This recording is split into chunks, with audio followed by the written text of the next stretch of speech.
রাজনীতিতে একটা কথা আছে, নিজে বাঁচলে বাপের নাম। মাহমুদ, বাল বাচ্চা স্ত্রী পুত্র পরিজন নিয়ে সারা পৃথিবীটাই একটা সংসার। এই সংসারই একটা সমাজ, একটা দেশ। আমার দেশ, আমার আদর্শ। আসাদ, একসময় আমরা একই স্লোগান দিতাম, একই পার্টি করতাম।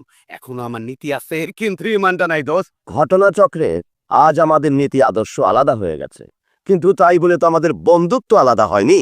আদর্শচ্যুত রাজনৈতিক বন্ধু কোনো বন্ধু নয়, তারা স্বার্থের খাতিরে জনতার বুকে গুলিও চালাতে পারে। গুলি আমি চালাবো না, গুলি চালাবে পুলিশ। কাজী বন্ধু হিসেবে বলছি, এসব পাগলামো কর্মসূচি বাদ দে। শোন আসাদ, মাহমুদের গোডাউনে 30-40 লাখ টাকার মাল আছে। গন্ডগোল না করে ওখান থেকে সমমানের একটা ভাগ তুইও নে, বাদ বাকি জীবনটা ফেয়ার রাজনীতি করে কাটিয়ে দে। বাহ, কালো ধান্দার কাছে তোরা নিজেদের বিক্রি দিয়েছিস। কিন্তু এই আসাদ টাকায় বিক্রি হবার মতো পণ্য নয়। তোরা এখন আসতে পারিস। খানের প্রস্তাবটা কিন্তু মিথ্যে নয় আসাদ। চলে যা, চলে যা এখান থেকে।